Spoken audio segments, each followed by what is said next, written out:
good morning, good afternoon to everyone joining us here today. My name is Theo Nasser. I'm the CEO at Right Hand Cybersecurity. I am absolutely thrilled to be joined by Dennis Legori. Dennis is the Associate Director of Security Awareness at Carrier. I'll kick this off with a quick introduction for Dennis. So Dennis has been involved in security awareness since 2013. And he has built and led global security awareness programs at Total System Services and also at Carrier.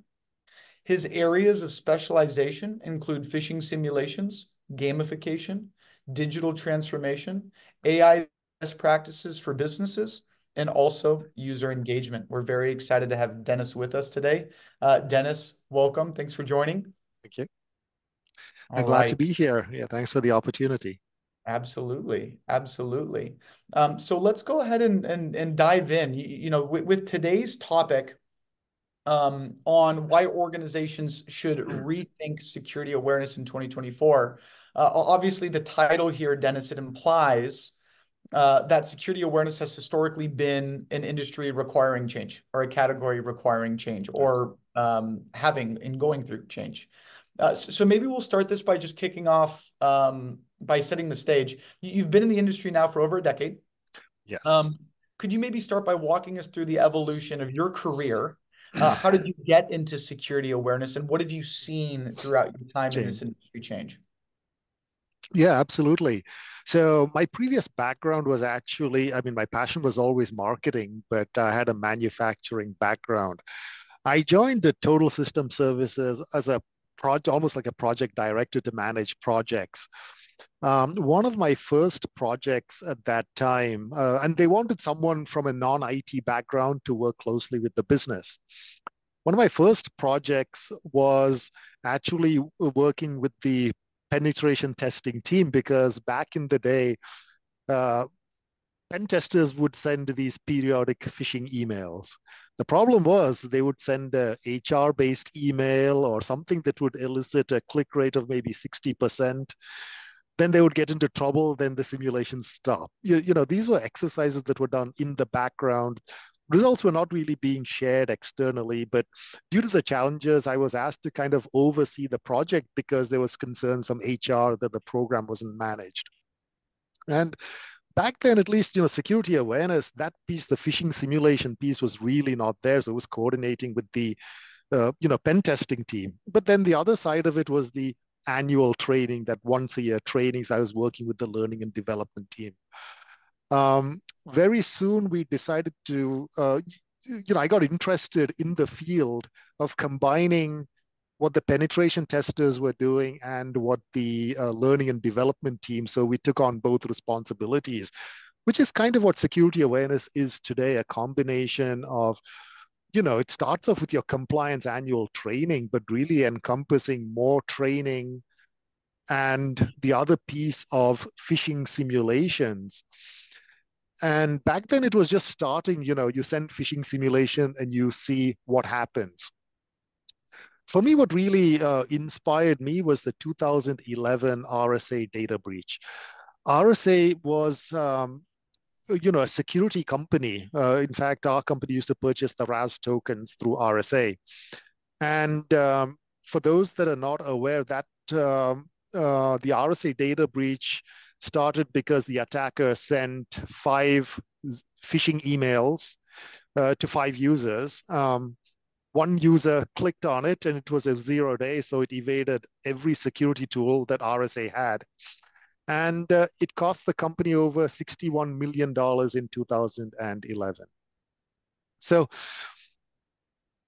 there was various lessons learned, right? The primary lesson was RSA is a security company. They have the best tools in the industry, yet a 0-day attack can pass through all of those tools.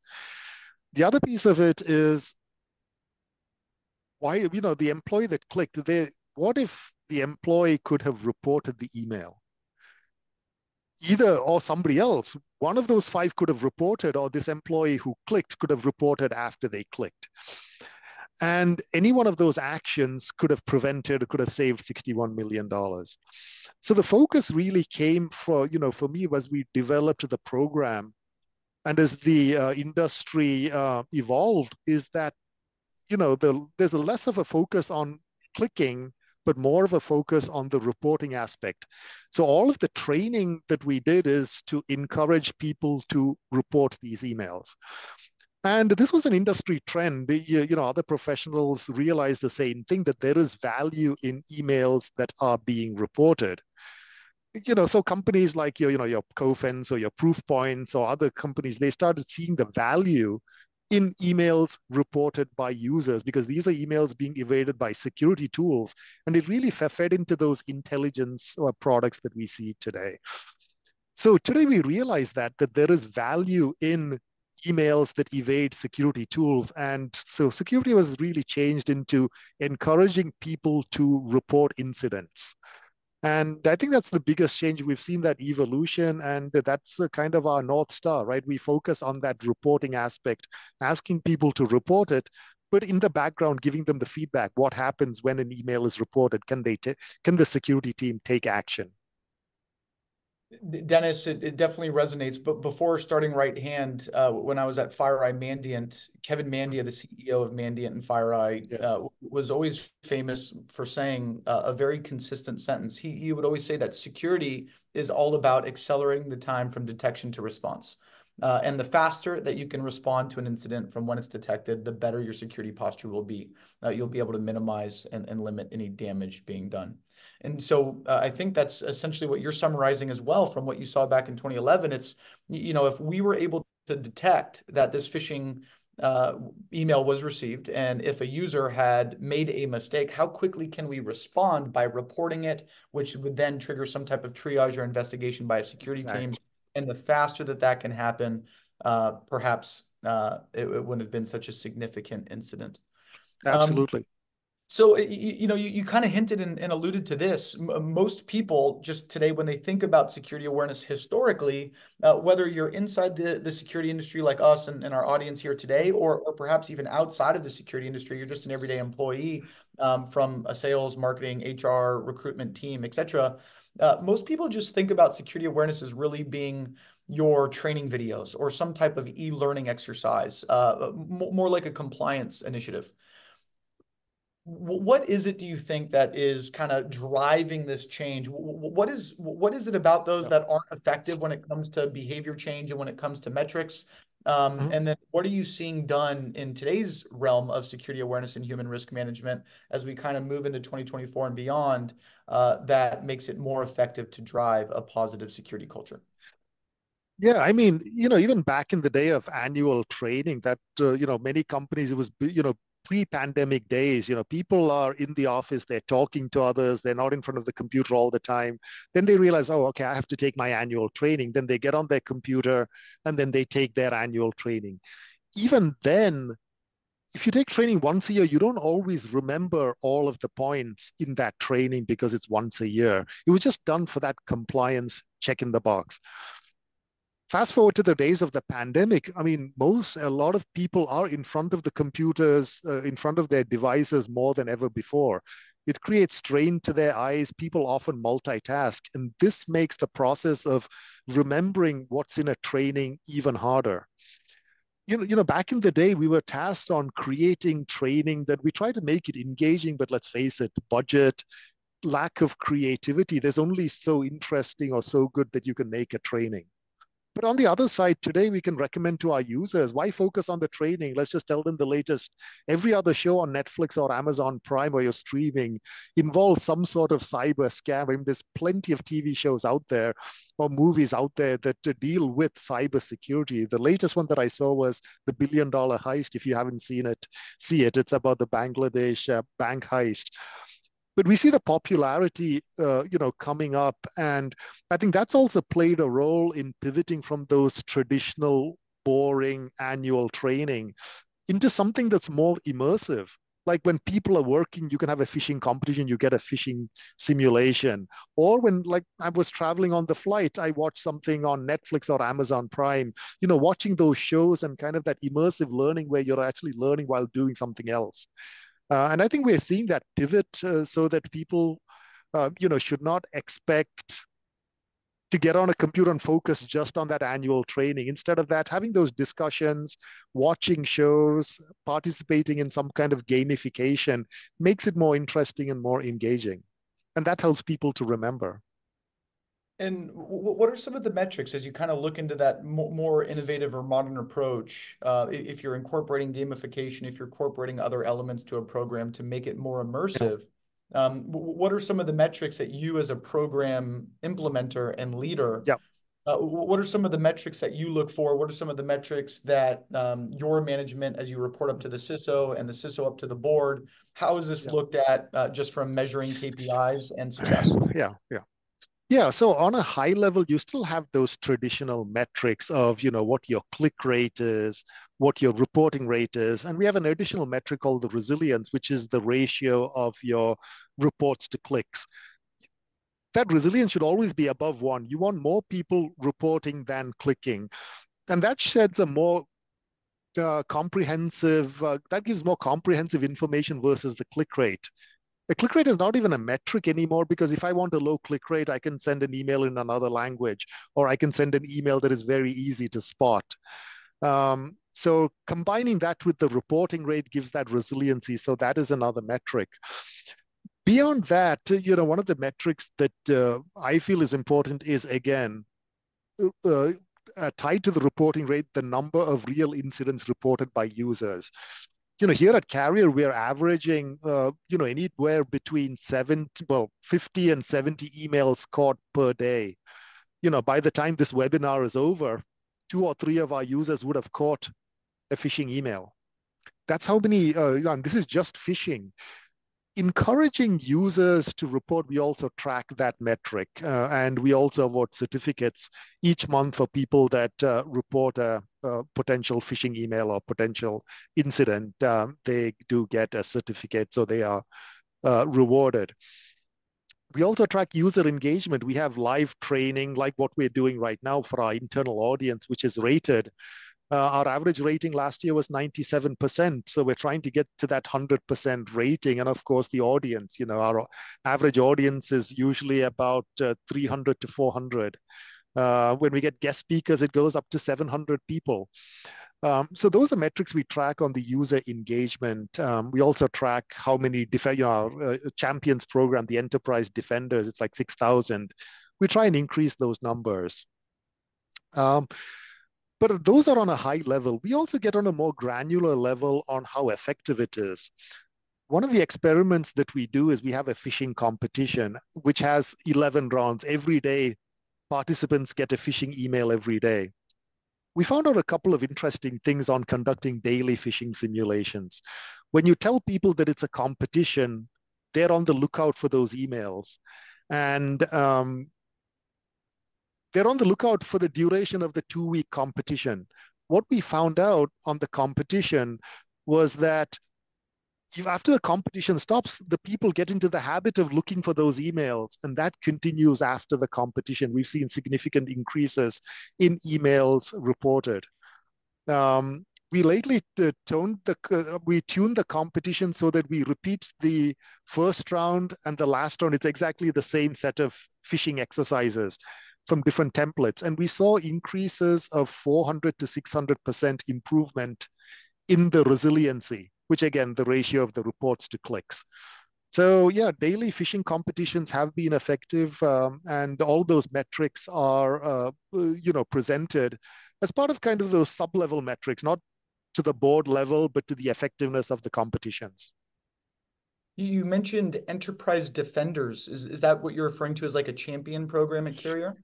Yeah, it's in my previous role at Total Systems, we used to have cyber champions. So this is a kind of a pivot from that. Your traditional champions, they are more aware about policies, they're more aware about risk. It's more of a top-down approach where they are supposed to spread the message to other users, right? Or they're supposed to encourage other people to take the training. So it's really a top-down approach. The enterprise defenders is more of a grassroots bottom-up approach where some users, they may not know the language or they may not be the best in security awareness.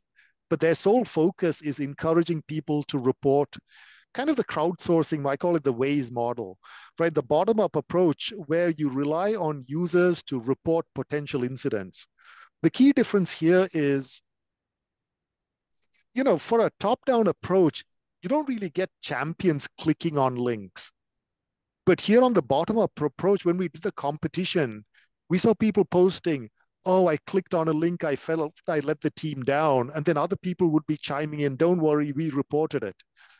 I also had someone posting, I clicked on a real phishing email, but the SOC was like so helpful. They really helped me.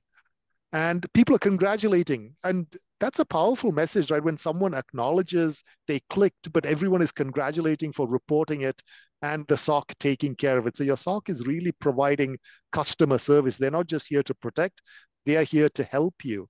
And I think that's the real difference between enterprise defenders, which is more grassroots, and of course, your champions who are supposed to know everything and they're always supposed to do the right thing.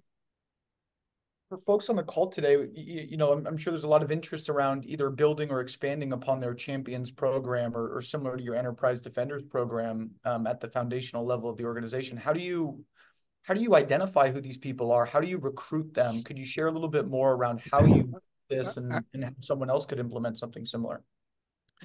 Yeah, I mean, for us, I mean, we use standard tools like back in the day when we started Yammer and Teams. It almost happened for us by accident. We were getting people to sign up, posted on Yammer, posted on Teams, sent emails telling to sign up for the phishing competition. At that point, we never had a champions program nor an enterprise defenders program. But by accident, we found out that I wanted to communicate the rules of the game to these people. So I created a distribution list. We had about 1,800 participants, created a distribution list. But what I found out was you can upload an entire distribution list onto a Teams channel. So you create a Teams channel and then you upload it. As soon as we did that, boom, the Teams channel exploded because people were like pinging, oh, I'm glad to be on the team. Who's ready for the competition? We saw this engagement happening. So it's really easy to create these distribution lists and to upload these onto a channel, whether it's Slack, Teams, or Yammer, any social media channel. And just talking about cybersecurity, because what you're pivoting on is cybersecurity, whether you're the chief executive officer or whether you're an intern, we all get cyber attacks, whether you're in India, China, UK or US. You still get, cyber threats are a reality, and this really helps to bring people together. That's what we leverage. You're part of a bigger team, you're part of a global group, and people just started joining. Being grassroots, they don't have to, but they just do it. Imagine on the audience here, we've got some folks that want to build their first security awareness program, or perhaps have been in the seat now for maybe a couple years, and they want to take it to the next level. How do you kind of look at a step-by-step build out of your program, expansion of your program, maturity of your program, to where you can kind of build it to using some of the latest tools that are available or incorporating the best type of approaches to really drive the most positive and influence the most positive behavior change? Yeah, I think the first step is, deciding what tool to use. And that's, almost all the tools, they do the same thing, whether it's training or phishing simulations, right? The best program should be vendor agnostic, obviously. But beyond that, I think, the first step is to, your culture, define your culture. And going back to the reporting aspect, creating those connections with your security operations team, telling them that, hey, the intent of this program is to encourage people to report. Now, what can you do in terms of providing feedback, not just to those users, but also feedback on the metrics, right? How many incidents are being reported? You are going to get incidents being reported. What are you going to do with that? How can you visualize? How can you provide that service? Aligning with the SOC so that they're not slapping someone's wrists if someone clicks on a phishing email and then reports it. Giving people that confidence. I think that's really the first step in setting that culture within the cyber team. You can't tell people today in the post-pandemic era never to click on a link if they're at home. You have to click on links. Now, it's not okay to click on a link, but sometimes you have to. But just report it if something goes wrong or if it's you you click by accident, report it. And I think that's the first key, aligning with the security team to make sure that they are, there to provide a service and not to get people in trouble. Once you achieve that, I think the next step is, somehow, whether it's through competitions or through emails, get people engaged, right? Get people interested in cybersecurity and, introduce your program, introduce your objectives, tell them that, hey, we're not just here to help you, we're here to give you training. These lessons you can not just will not just help you protect the company. You can take these lessons home to your friends and family. And having those lessons learned that they can take home also is valuable for many users. A common theme here, Dennis, is definitely avoiding, at least what you've shared, avoiding the naming, shaming, blaming technique of punishment if someone is not performing Correct. positively in the program. It's really more around creating more of a positive and open culture where people will actually talk to the security team if they sense that maybe they had made a mistake or Right. that they've identified a potential risk for the organization. So it could be actioned. And then with that, it becomes contagious. You start to have some virality based on some Right. of your folks on the ground in your enterprise defender program. And eventually, more and more people look at security in a positive light, as opposed to a bunch of us just sitting in a dark room with hoodies. I know you've hit the nail on the head, because the worst thing that can happen if somebody sees something, does an action like downloading malware or something, and then they get scared, and then they hope, okay, it's not doing anything, maybe I can get away with it. We really want to avoid that, right? We really want to, okay, I've done something, okay, let me call the SOC, and they just quickly call the security operations team and tell them that. And I think that's key, right? People should not feel scared. Um, some companies do have punitive programs in place for simulations. I've been through that phase where we had in fintech a punitive program in place. Now, yeah, granted, I mean, I just tell people, yeah, if you're holding nuclear launch codes, maybe you need a punitive program. But for the most part, even if you have a punitive program in place, if you're disciplining people on a phishing simulation, are you going to discipline them when it comes to the real thing? And if you're going to discipline them when it comes to the real thing, can it cause fear and cause them not to report it? So those are just some things that companies, CISO specifically, should consider as they really drive the program in the direction of the program.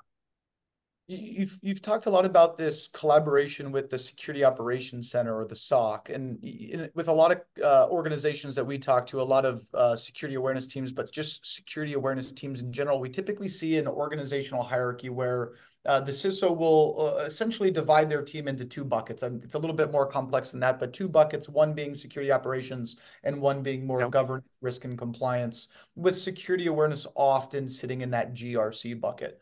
Now, a lot of security awareness teams that we talk to, their program can sometimes be isolated from the security operations center, where, the security operation teams, maybe they're actually sitting in a completely different area, even though they're all in security. They're in a SOC, they're in like a separate room sometimes. We're talking about large organizations, obviously, but that is something that I often see.